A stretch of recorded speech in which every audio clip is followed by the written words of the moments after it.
Learning ப்ராசஸில் ரொம்ப முக்கியமான ஒரு ஸ்டெப் என்னன்னா அன்லேர்னிங்.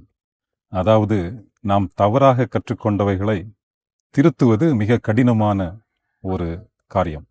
அதாவது எஜுகேஷன்னாலே நம்ம என்ன நினைக்கிறோம்? டு லேர்ன், புதிய காரியங்களை கற்றுக்கொள்வது தான் பர்பஸ் ஆஃப் எஜுகேஷன் நினைக்கிறோம்.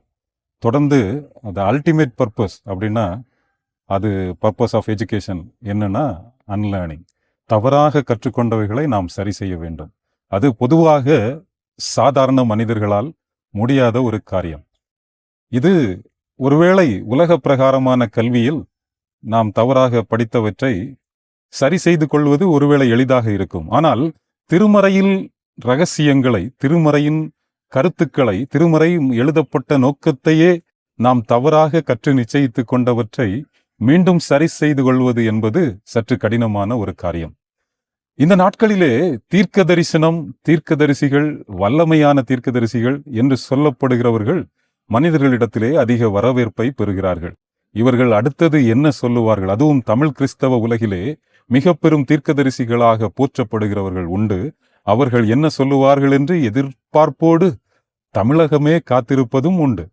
என்னுடைய வாலிப நாட்களில் கூட இப்படிப்பட்ட தீர்க்கதரிசிகளை சந்தித்து என் வாழ்வில் நாளைக்கு என்ன நடக்கும், அடுத்த வருடம் என்ன நடக்கும், வேலை கிடைக்குமா, எப்படிப்பட்ட திருமணம் நடக்கும், இவைகளையெல்லாம் அறிந்து கொள்ள வேண்டும் என்பது நமக்கு மிக பெரும் ஆவல். இது ஒரு மாம்ச பிரகாரமான சிந்தை என்று நான் உங்களிடம் சொன்னால் நீங்கள் அதை ஏற்றுக்கொள்ள முடியுமா என்பது ஒரு மிகப்பெரிய கேள்வி. இது கிறிஸ்தவர்களுக்கு மாத்திரமல்ல, உலகனைத்திலும் உள்ள மக்கள் எதிர்பார்க்கின்ற ஒன்றுதான்.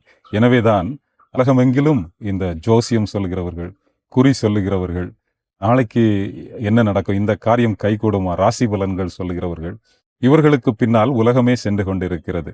ஆனால் கிறிஸ்தவம் நமக்கு கற்றுத்தருகிற ஒரு மிக முக்கியமான காரியம், நாம் தரிசித்து நடவாமல் விசுவாசித்து நடக்க அழைக்கப்பட்டிருக்கிறோம். அதாவது எங்க அப்பா எல்லாவற்றையுமே பார்த்து கொள்ளுவார் என்கிற நம்பிக்கையில் எனக்கு கிடைத்திருக்கிற ஒவ்வொரு நாளையும் தைரியமாக எதிர்கொள்வதுதான் மிக சிறப்பான கிறிஸ்தவ வாழ்வு. எனக்கு முன்னால் இருக்கின்ற பிரச்சனைகள் மலை போல இருக்கின்றன. இவற்றை நான் எப்படி மேற்கொள்ளுவேன் என்று நினைத்து நினைத்து அந்த பிரச்சனையே பார்த்து சிறிய மலையை நான் எவரெஸ்ட் சிகரமாக உயர்த்தி கொண்டிருப்பேன். அப்படிப்பட்ட நினைவுகளை தூக்கி எறிந்துவிட்டு என்னுடைய அப்பா எல்லாத்தையும் பார்த்துவிடுவார் என்று அவரிடம் சொல்லிவிட்டு எனக்கு முன்னால் கொடுக்கப்பட்டிருக்கிற இந்த நாளை மகிழ்ச்சியோடும் சமாதானத்தோடும் எடுத்து செல்வதுதான் கிறிஸ்தவம் நமக்கு தந்திருக்கிற மிகப்பெரிய ஆசீர்வாதம். இதை நாம் உணர்ந்து கொள்ளாமல் எனக்கு நாளைக்கு என்ன நடக்கும் என்று யாராவது சொல்லுவார்களா என்று நாம் அலைந்து கொண்டிருந்தோம் என்றால் அது நாம் கிறிஸ்தவத்தை தவறாக கற்றிருக்கின்றோம் என்பதுதான் ஒரு நாளிலே நாம் கற்றுக்கொள்ள வேண்டிய மிக முக்கியமான ஒரு காரியமாக நான் நினைக்கிறேன்.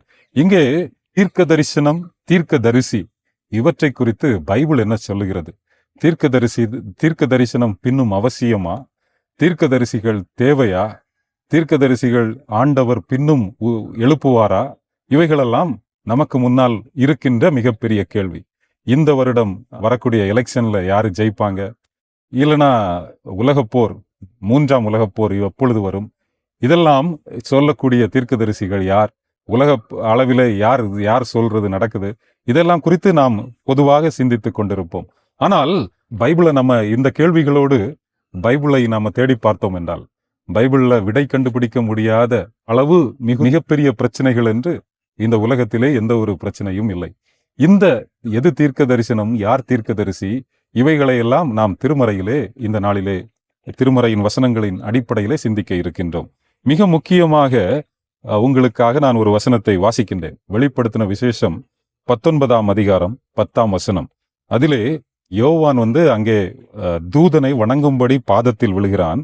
உடனே அவனை நோக்கி, இப்படி செய்யாதபடிக்கு பார், உன்னோடும் இயேசு கிறிஸ்துவை குறித்து சாட்சியிட்ட உன் சகோதரரோடும் கூட நானும் ஒரு ஊழியக்காரன். யாரு? உன்னோடும் இயேசு கிறிஸ்துவை குறித்து சாட்சியிட்ட உன் சகோதரரோடும் கூட நானும் ஒரு ஊழியக்காரன். தேவனை தொழுது கொள், இயேசுவை பற்றின சாட்சி தீர்க்க தரிசனத்தின் ஆவியாயிருக்கிறது என்றான். இந்த முழு வேதாகமத்தின்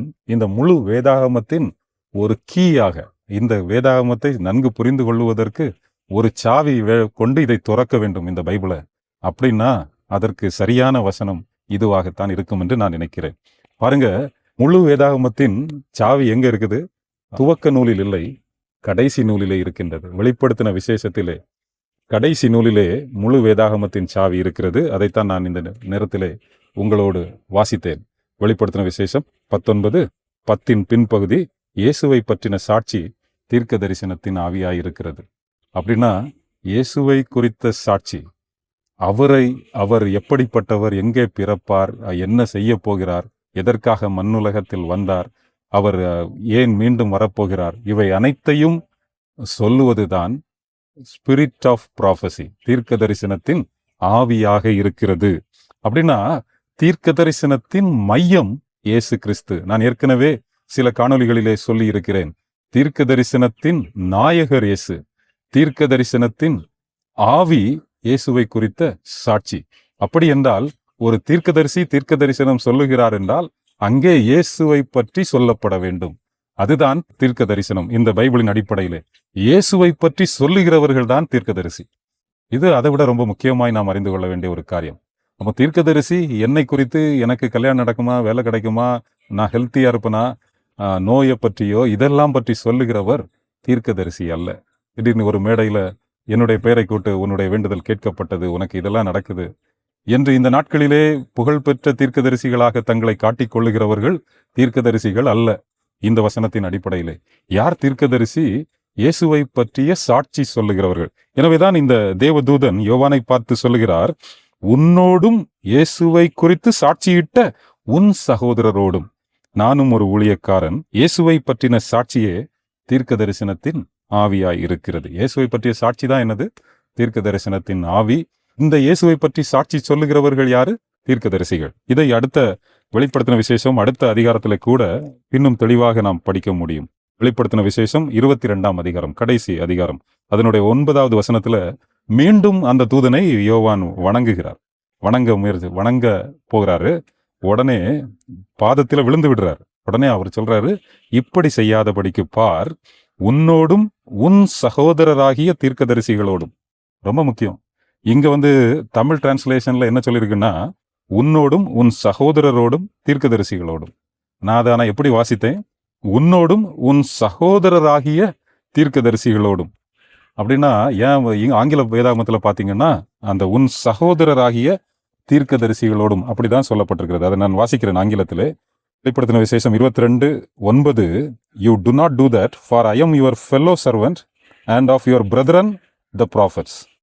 யுவர் பிரதரன் த ப்ராஃபட்ஸ், அதாவது உன் சகோதரராகிய தீர்க்கதரிசிகளோடும் இந்த புஸ்தகத்தின் வசனங்களை கைக்கொள்ளுகிறவர்களோடும் கூட நானும் ஒரு ஊழியக்காரன்.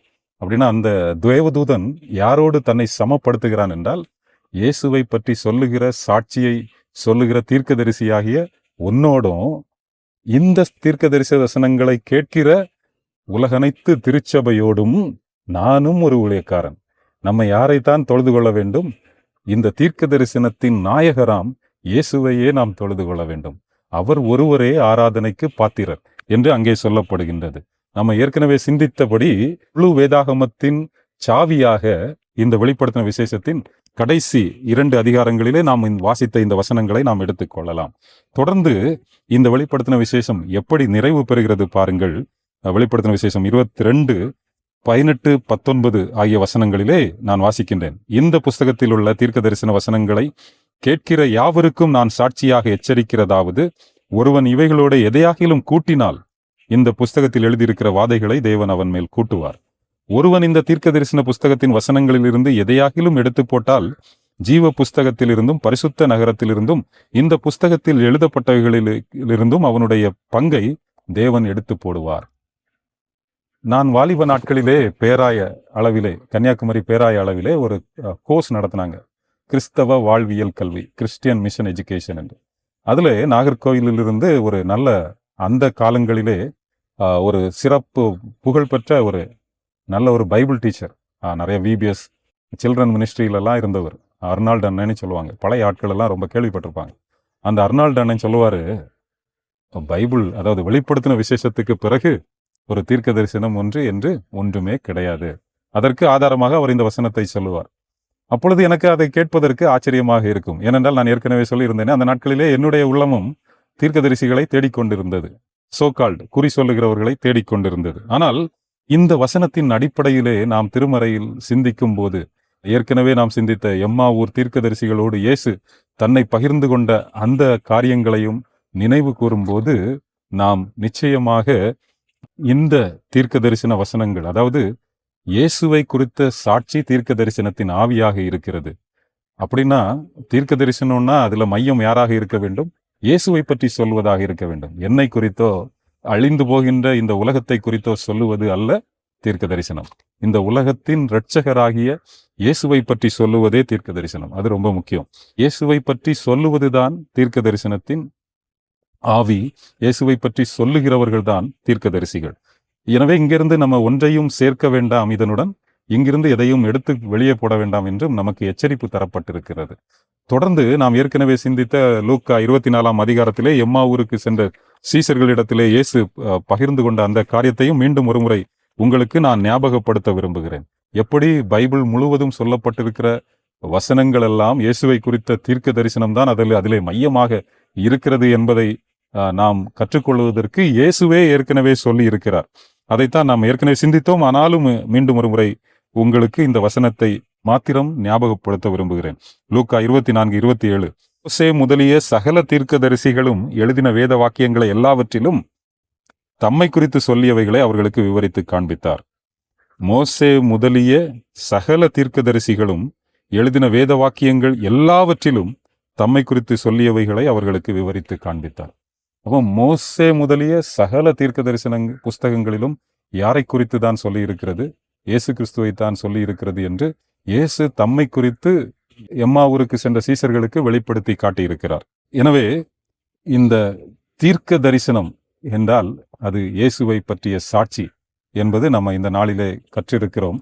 இதை குறித்து உங்களுடைய கருத்துக்களை நீங்கள் என்ன செய்யலாம்? கமெண்ட் செக்ஷன்ல பதிவு செய்யலாம். இதை உங்களுக்கு ஏற்றுக்கொள்ள முடிகிறதா, ஏற்றுக்கொள்ள இயலவில்லையா, அதை குறித்ததான உங்களுடைய கருத்துக்கள், இல்லை என்றால் உங்களுடைய கேள்விகளை கூட நீங்கள் கமெண்ட் செக்ஷன்ல பகிர்ந்து கொள்ளலாம். அதே போல தொடர்ந்து இயேசுவை பற்றிய சாட்சியே தீர்க்க தரிசனம், இயேசுவை குறித்து ஆதியாகமம் முதல் வெளிப்படுத்தின விசேஷம் வரை சொல்லப்பட்ட தீர்க்க தரிசனம் என்ன, இவைகளை எல்லாம் குறித்து நாம் தொடர்ந்து சிந்திக்கலாம். எங்களோடு இணைந்திருங்கள். நன்றி. May God bless you.